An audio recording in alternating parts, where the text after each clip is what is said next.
Salut les gens, j'espère que vous allez bien. Aujourd'hui on se retrouve pour un update lecture.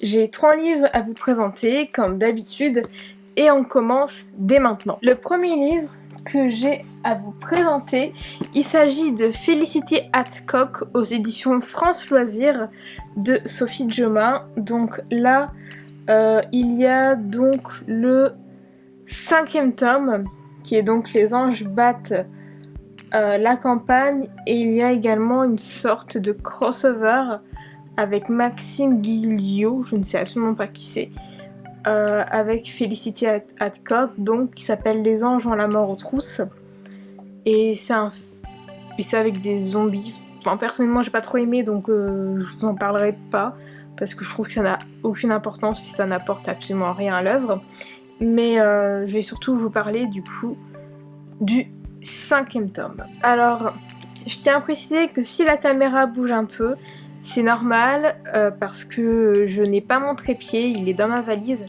et je vous expliquerai 2-3 trucs en fin de vidéo. Bref, quand j'avais commencé la saga de Felicity Hadcock, je l'avais surtout commencé pour son humour très piquant, son humour cru, son humour très très noir, et là, dans ce 5e tome, cet humour si particulier que j'aime et que je déteste tout autant était présent, et rien que pour ça j'étais très très heureuse d'avoir choisi de lire ce livre maintenant. Néanmoins, je tiens à préciser une chose que j'avais déjà remarqué dans les autres tomes de Felicity Hadcock, que j'avais déjà souligné il me semble, mais que là je vais ressouligner une 3e fois je suppose. Le sexisme de certains personnages qui se veulent drôles n'est pas drôle. Le sexisme n'est pas drôle, comme l'homophobie n'est pas drôle, comme le racisme n'est pas drôle, comme se moquer des personnes handicapées ou ayant des maladies, tout simplement, ce n'est pas drôle.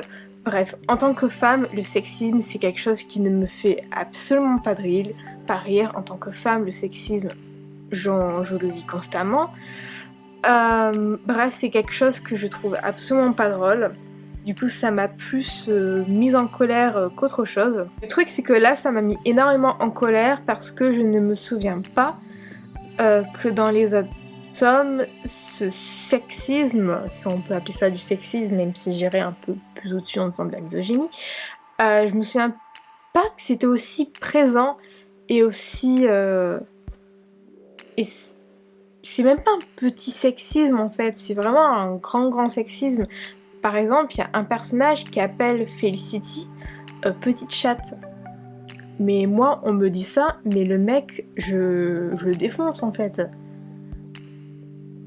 Enfin, à quel moment c'est drôle en fait? C'est tellement sexiste. Enfin, je me rappelle plus que dans les autres tomes, le sexisme était aussi élevé en fait dans cette saga. Et quand tu lis, on voit bien que c'est un sexisme qui se veut drôle en fait, qui se veut pas offensant, etc. Sauf que c'est offensant. C'est super grave. Et enfin, c'est écrit par une femme en fait. Donc je pense que c'est de la caricature par rapport aux hommes, etc. Ou du moins j'espère que c'est ça. Mais j'adore Sophie Djomain.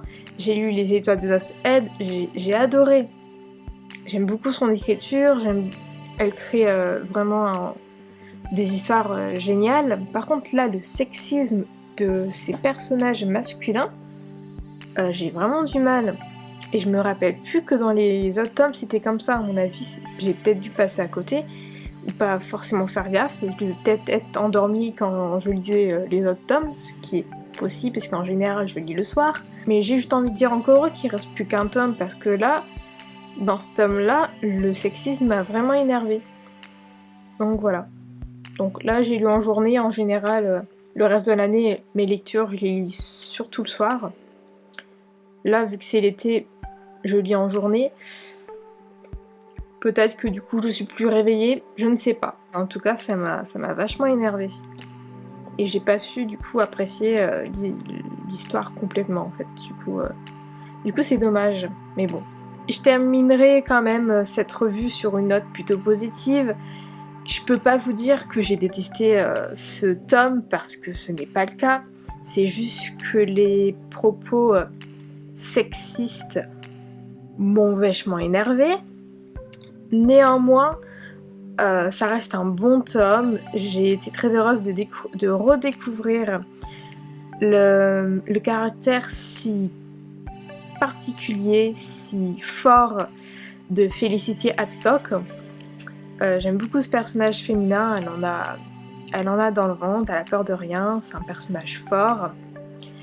Et j'ai été très heureuse de la redécouvrir. Et voilà, si vous ne connaissez pas Felicity Hadcock, si on enlève les propos sexistes, ça reste quand même une saga à découvrir parce que c'est vachement drôle, c'est vulgaire. Mais c'est fait pour être vulgaire, mais c'est vachement drôle. Le deuxième livre que j'ai lu pour cette update lecture, il s'agit du 3e tome de Zodiac de Romina Roussel aux éditions Michel Lafon, et ce 3e tome s'appelle Lune Noire. Et est-ce que l'on peut admirer quelques secondes ou quelques minutes cette magnifique couverture? Je pense que des 3 tomes, ça doit être celle que j'ai le plus aimée. Elle est vraiment splendide et j'aime toujours comment c'est fait à l'intérieur. C'est vraiment très très joli, très joli. Regardez là, là il y a les petits signes du zodiaque, enfin astrologique, enfin bref, c'est super joli. Donc là je peux juste vous dire que à la base c'est il y a une époque très éloignée de la nôtre où chacun vit sur une planète par rapport au signe astrologique. Donc ça a commencé avec la planète du Cancer et je vais pas vous expliquer plus parce que sinon je risque de spoiler le destin de certaines planètes. Bref, j'ai lu le 2e tome il y a un petit bout de temps maintenant. Du coup en fait quand je voulais vraiment lire ce 3e tome, sauf que je me rappelais plus de certains événements, du coup j'ai eu un peu du mal à me replonger dans cette histoire, mais tout compte fait, je m'en suis souvenue après, du coup ça va. J'ai adoré le personnage de Roma dans ce tome, qui est donc le personnage principal de Zodiac, que l'on suit depuis le tome 1, qui est donc une Cancer, je suis une Cancer, elle est une Cancer, on est fait pour s'entendre. Donc oui, j'ai vraiment beaucoup aimé ce personnage dans ce 3e tome. J'ai vraiment pu constater en fait l'évolution de ce personnage. En lisant en fait ce 3e tome, j'ai pas pu m'empêcher de penser à comment il était dans le 1er tome, à comment il était dans le 2e tome et comment elle l'est maintenant. Et je vais pas dire que son évolution est flagrante, mais elle se voit. Et c'est un personnage qui a une évolution assez intéressante, malgré que, comme vous pouvez le constater, c'est un pavé, tout comme le 1er tome, le 2e tome et donc celui-ci. C'est pas écrit super gros non plus. Donc voilà, il fait combien? Ouais, il fait presque 400 pages, donc ça reste quand même un petit pavé. En plus, il est pas petit, il est très grand. On peut pas malheureusement le voir vraiment à l'écran, mais c'est un livre qui est quand même très grand. Il fait clairement la taille d'Harry Potter. Ouais, il est même un peu plus grand que les Harry Potter pour vous montrer un peu le bazar. Tout ça pour dire que malgré que ce soit un grand livre, malgré que ce soit un pavé, c'est un livre qui se lit très rapidement parce que, je sais pas, je trouve que l'écriture est assez fluide, ou du moins la traduction est très fluide. Donc je suppose que l'écriture à l'origine devait être... ça doit être assez proche, donc oui, c'est un livre qui se lit très rapidement, malgré que ce soit un pavé. C'est une histoire très intéressante. Si vous êtes passionné, enfin peut-être pas passionné, mais si vous aimez la science-fiction, si vous êtes intéressé par les signes astrologiques, si vous aimez tout ce qui se passe en dehors de la Terre, donc entre planètes, etc., je pense que c'est une saga, un livre que que vous devriez aimer. Du moins, moi, la première fois que je suis tombée sur ce livre, du moins c'était le tome 1, ça parlait de Zodiac. Zodiac, pour moi, c'est automatiquement associé à signe astrologique. Quand j'ai lu la 4e de couverture, ça parlait de la planète du cancer. Évidemment, ça m'intéresse encore plus puisque je suis du signe du cancer, même si je me retrouve très peu dedans. Mais bon, je le suis quand même. Du coup, ouais, si vous aimez tout ce qui est astrologie, si vous aimez la science-fiction, tout ça, je pense que c'est une trilogie que vous devriez vraiment aimer. Du moins, moi, je l'aime beaucoup. Donc, je sais pas si c'est très clair, mais voilà. Le 3e livre dont je vais vous parler pour cette update lecture, c'est un très gros livre que j'ai voulu lire avant de partir. Donc, il s'agit de celui-ci qui est donc vraiment magnifique. Donc, il s'agit de Game of Thrones, donc le trône de fer, les origines de la saga de George R. Martin, avec donc la participation de Elio M. Garcia Jr. et Linda Antonson, et je ne sais plus les éditions, donc je vais regarder ça tout de suite. Il s'agit des éditions Hugin Muna, je ne sais pas. Bref, en tout cas, c'est un très beau livre. Et je vais vous en parler le plus rapidement possible parce que bon, je peux pas tout vous dire. Le plus rapidement possible, tout de suite. En lisant ce livre, je pensais vraiment qu'il allait me falloir plusieurs semaines pour le lire. Tout compte fait, ce n'est pas le cas, malgré qu'il soit très gros. Si vous êtes un grand lecteur comme moi, une grande lectrice comme moi, c'est un livre qui se lit très rapidement. Je lisais environ 50 pages par jour, qui est déjà pas mal pour ce qu'il y a à l'intérieur. C'est un livre que je conseille vraiment pour tous les grands et les grandes fans de l'univers de Game of Thrones. C'est un livre qui, pour moi, est un peu comme un gâteau au chocolat, ça se savoure lentement. On savoure tous les mots, tous les points de ponctuation. C'est vraiment un livre qui ne se lit pas comme un livre normal pour moi. C'est un livre qui est à savourer. En tant que grande fan de l'univers de Game of Thrones, c'est vraiment un livre qu'il faut savourer. Je ne pouvais bien entendu pas vous parler de ce livre sans vous parler des Targaryens. Il y a une partie consacrée aux rois et reines Targaryens. Donc il y en a certains que je connais puisque j'ai lu les 2 tomes de Feu et Sang qui sont juste là, plutôt le premier tome avec la partie 1 et la partie 2. Donc je connais notamment l'histoire de Aegon le Conquérant, de son premier fils Aenys, ensuite de Maegor le Cruel, ensuite de Jaehaerys Ier. Tout cela je les connais encore, j'ai pas tout dit. Néanmoins, la deuxième partie, ou du moins la fin de ce chapitre, je les connaissais un peu moins les rois, surtout que là c'est pas aussi exploité que dans le livre de Feu et Sang. Bien entendu, on connaît les grandes lignes. J'ai été très heureuse de lire les pages consacrées à Aerys II, dit le roi fou, parce que bon, on connaît cette histoire avec Game of Thrones, mais c'est vrai qu'il y a certains détails qui sont tout de même intéressants à lire.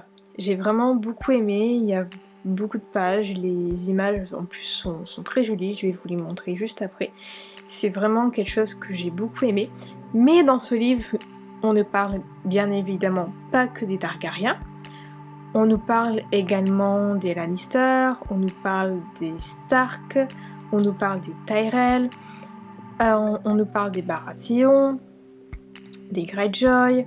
On nous parle vraiment de beaucoup de familles que l'on connaît dans l'univers de Game of Thrones, mais également de d'autres familles que l'on ne connaît pas dans l'univers de Game of Thrones puisqu'elles sont éteintes, elles se sont éteintes depuis longtemps. Il faut savoir qu'avec l'arrivée des Targaryens sur Westeros, avec leur arrivée, il y a beaucoup de familles nobles, de grandes familles qui se sont éteintes à cause de leur arrivée et de leur dragon. J'ai été également très contente de découvrir certains détails de la première longue nuit avec les marcheurs blancs, certains détails que l'on ne connaît pas forcément. J'ai été très heureuse de découvrir l'histoire de Bravos, l'histoire de Asshai. Asshai, c'est d'ailleurs l'une des villes que je pense que j'aime le plus dans l'univers de Game of Thrones, et je suis assez triste qu'on n'y ait jamais allé dans la série parce que c'est vraiment une ville que j'aime beaucoup. C'est une ville sombre, une ville même très glauque, qui fait d'ailleurs peur, mais c'est une ville que je sais pas, que j'aime beaucoup, qui m'attire. J'aurais vraiment aimé avoir quelque chose, je sais pas, qu'un personnage aille là dans la série. Malheureusement c'est pas le cas. En tout cas c'est une ville que j'aime beaucoup. Donc on parle de... Il y a quelques pages qui sont consacrées à cette ville, enfin cette cité, à la fin du livre. Il y a également Bravos, il y en a d'autres. On nous parle également des îles d'été, on nous parle également de Valyria, évidemment, et d'autres cités que je peux évidemment pas toutes vous citer parce que je les ai pas toutes en tête, mais on nous parle de tout l'univers de Game of Thrones en général. Bref, c'est un livre qui est très très complet. Là tout de suite je peux pas vraiment vous parler de tout ce qu'il y a dans ce livre parce que ça prendrait trop longtemps, et le mieux c'est de le lire de toute manière. Du coup voilà, on parle de Westeros, on parle de Bravos, de Asshai, on parle de Karts, je suis pas sûre de la prononciation, on parle des marcheurs blancs, des enfants de la forêt, des premiers hommes, des Andals. Quant aux marcheurs blancs, on nous parle également du fait qu'ils montaient de grandes araignées géantes. J'aurais beaucoup aimé les voir d'ailleurs dans la série, mais bon, avec les dragons c'était déjà pas mal. Du coup voilà, on nous parle vraiment de beaucoup de choses. Je peux pas vous parler de tout parce que c'est totalement impossible. Par contre je vais vous montrer quelques images parce que ça reste un livre qui est très très joli. Je l'avais déjà fait dans le book haul, mais je sais qu'il n'y a pas tout le monde qui regarde le book haul. Moi j'aime bien faire des book hauls et j'aime bien regarder des book hauls, mais je sais qu'il y en a qui n'aiment pas. Donc je vais vous montrer les images de ce livre.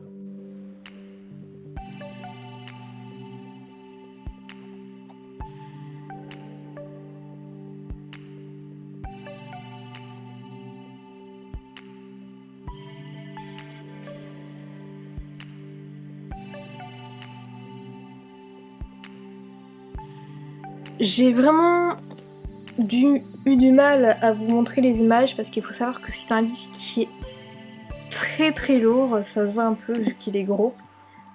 Donc je verrai au montage si ça va.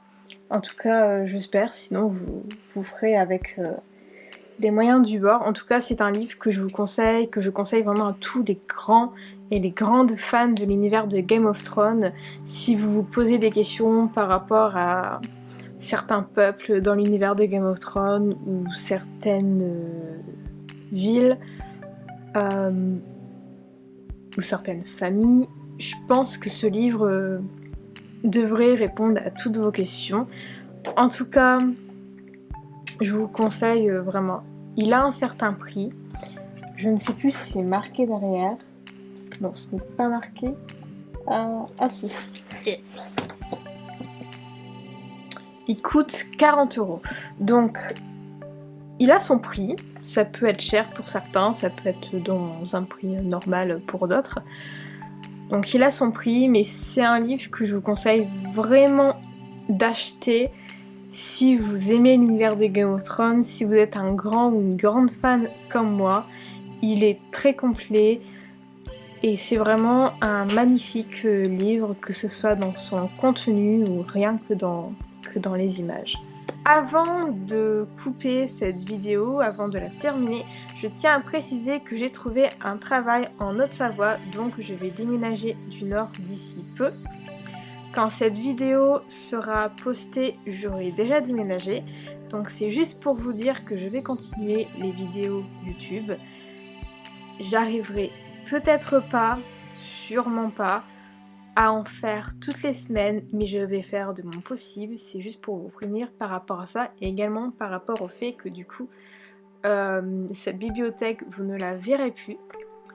Le décor que je vais avoir va être bien moins agréable, mais bon, on fera avec les moyens du bord. C'est juste pour vous prévenir par rapport à ça. Et j'espère que cette update lecture vous a plu. En attendant, on se retrouve bientôt pour de nouvelles vidéos. N'hésitez pas à suivre la chaîne si ce n'est pas encore fait, à me rejoindre sur les réseaux sociaux, à mettre un pouce bleu si la vidéo vous a plu, un commentaire. Vous connaissez le blabla habituel. En attendant, je vous souhaite d'agréables lectures et on se dit à tout bientôt. Ciao!